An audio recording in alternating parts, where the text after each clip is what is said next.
Memekiri Yambolo Ubejum Modikwe, bienvenue sur CRTV News. On a célébré récemment, le 21 février dernier, la journée mondiale des langues maternelles. Une problématique qui revient tous les ans, tant ces langues-là sont menacées de disparition. L'UNESCO parle d'environ 1000 langues africaines qui pourraient disparaître dans les 50 prochaines années. Pour en parler, nous sommes avec le professeur Louis-Martin Onguené Sono. Il est professeur de langue française et africaine à l'université de Yaoundé. Hein? Bonjour professeur. Bonjour madame. Alors, dites-nous, c'est quoi une langue maternelle? Mais une langue maternelle, ce n'est déjà pas la langue de la mère. Une langue maternelle, c'est la langue que maîtrise un locuteur. Cela signifie que si vous êtes né chez les Etones et que vous y avez grandi, votre langue maternelle sera Etone.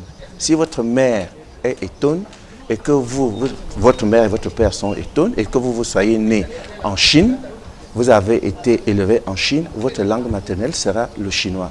Est-ce à dire que quelqu'un qui est né et a grandi dans un environnement où on ne parle que français peut considérer le français comme sa langue maternelle? Le français sera pour lui une langue maternelle. C'est le cas, malheureusement, je dis bien malheureusement, pour beaucoup de jeunes à Yaoundé, à Douala, à Bafoussam, à Garoua, 40% de jeunes élèves, de jeunes enfants de moins de 25 ans ont le français comme langue maternelle. Il n'est pas correctement parlé, il n'est pas très bon. Donc, ils flottent, ils ne savent pas parler la langue maternelle, ils ne savent pas parler non plus le français. Un océan d'incertitude ou d'hybridité. Beaucoup Oui. d'hybridité. Qui nous amène justement à demander en quoi c'est important de savoir parler sa langue maternelle. La langue maternelle est importante parce que vous vous enracinez dans votre culture. Vous pérennisez votre culture et votre civilisation. Et donc toutes les pratiques axiologiques, toutes les pratiques culturelles. C'est votre apport. Maintenant, on nous dit que le monde est devenu un village planétaire. Si vous n'avez rien à apporter au monde planétaire, à quoi servez-vous? Un enfant qui parle sa langue maternelle est un enfant enraciné dans sa culture. Vous connaîtrez alors les proverbes et la sagesse que procurent ces proverbes-là. Vous connaîtrez les pratiques de votre village. Vous connaîtrez toutes les qualités qu'implique la pratique de la langue maternelle. On parle même souvent de la langue maternelle qui permettrait de mieux comprendre ou interpréter les autres langues. Absolument. Cela signifie donc que lorsque vous avez votre enfant, ou je vais prendre votre petite sœur, la dernière petite sœur à la maison, quand elle s'exprime en Etone, par exemple, elle est déjà, j'ai utilisé le terme de socialiser. Elle est déjà socialisée en Etone. Elle sait comment on appelle une orange. Elle connaît tous les recoins de la maison dans sa langue. Elle sait comment désigner telle ou telle réalité. Lorsqu'il va donc en classe pour apprendre une langue étrangère, l'enfant a déjà eu une conceptualisation qu'il va donc simplement répercuter sur la deuxième langue qu'il va apprendre. Depuis quelques années, on observe que les langues maternelles sont de plus en plus enseignées dans les établissements, dans les écoles. Sauf que le fait justement qu'on puisse enseigner ces langues-là met en évidence que ce sont des langues, on peut dire, intelligibles, qui ont des codes, qui ont des règles et qui donc peuvent être vulgarisées, exportées. Chaque langue a des règles. Chaque langue a des règles. C'est pour ça que c'est des langues. Donc il y a un fonctionnement, il y a une structuration, il y a une grammaire. Donc, lorsque aujourd'hui, on insère les langues maternelles dans les écoles, cela signifie qu'on voudrait aider ces enfants-là, premièrement, à retrouver leur enracinement culturel, deuxièmement, à faciliter l'apprentissage des langues secondes, des langues étrangères, de telle manière que vous n'aurez plus ce qu'on appelle aujourd'hui des interférences.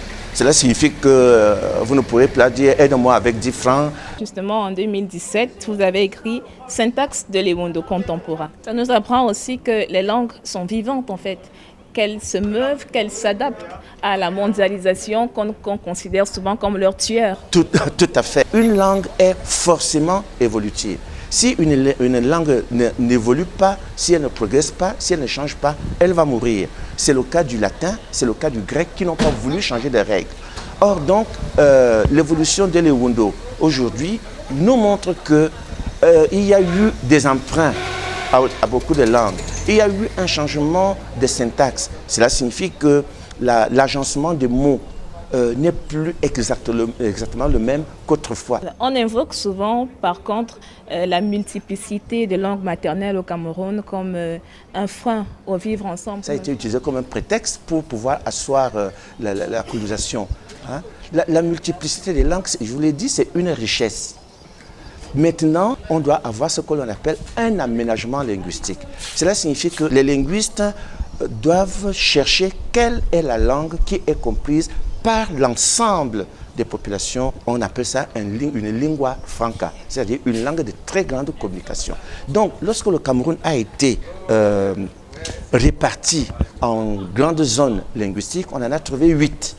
Cela signifie donc qu'au lieu d'apprendre toutes les 283 langues nationales dont dispose le Cameroun, on peut prendre les grandes langues véhiculaires que l'on peut enseigner. Et de plus, non. Lorsqu'on enseigne ces langues-là dans les salles de classe, il faudra leur redonner la véritable valeur. Pour l'instant, on apprend les langues maternelles avec l'outil de la colonisation, avec le français et avec l'anglais. Est-ce qu'on peut rêver que bientôt on pourrait enseigner la géographie, la science? C'est déjà une réalité depuis 2012. Vous avez à Yaoundé 8 écoles pilotes dans lesquelles on enseigne depuis la maternelle jusqu'au... Cette année, on arrive au cours élémentaire 1, on enseigne toutes les matières en Ewondo. Il y a 8 écoles pilotes. À Bafoussam, on enseigne le Féfé. À Maroua, on enseigne le Foufoulde. Et à Douala, on enseigne le Bassa. Ce n'est pas un rêve.